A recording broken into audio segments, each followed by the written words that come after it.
when it comes to consuming the green beans, some people have a hard time accepting the fact that others do that. Like this person, for example.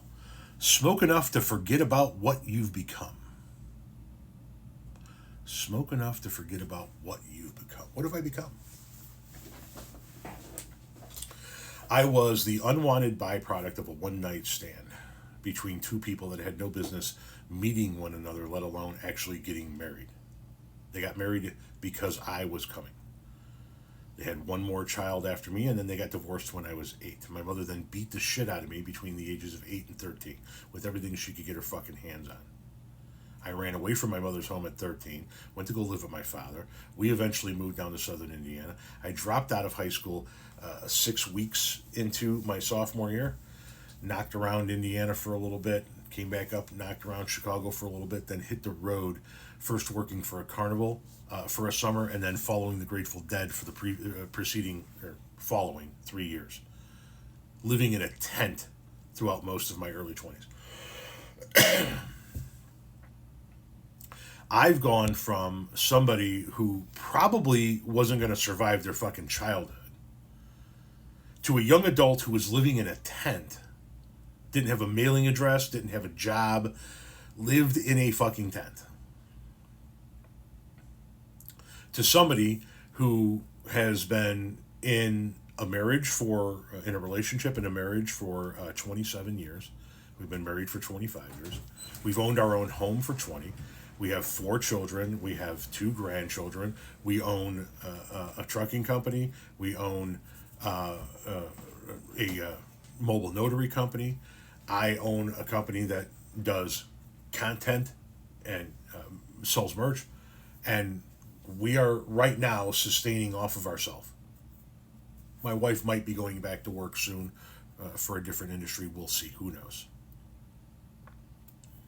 What have I become? I think that I've become a success. Am I landing rockets on the moon? Do I have a house in the south of Villa? No, not by any stretch of the imagination. But I grew up dirt poor. I grew up steady diet of government cheese. Everything I owned was hand-me-downs, and the wind fucking howled through our shack of a house when I was a kid. I went from that to living outdoors full-time. So the fact that I have a 4-bedroom, 2.5-bath house tells me I'm a tremendous success. The fact that I have a roof over my head and heat and a refrigerator and pantry full of food and my kids don't want for anything tells me that I have made it in life. I don't drive a Porsche or a Ferrari or a Corvette, but I got a 2021 Jeep Cherokee sitting in the driveway that I'm damn proud of.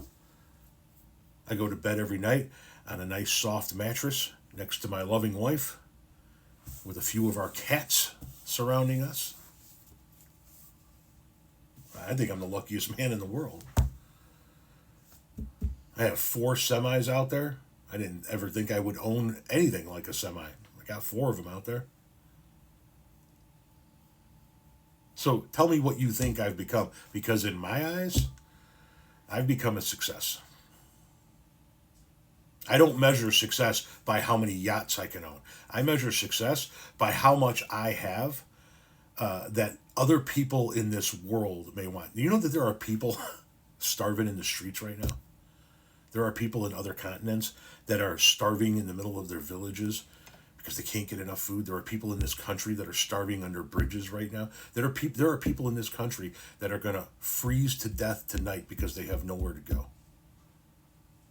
Because I have 4 walls and a ceiling, I consider myself to be lucky and successful. You see something else. I'm dying to know what that is.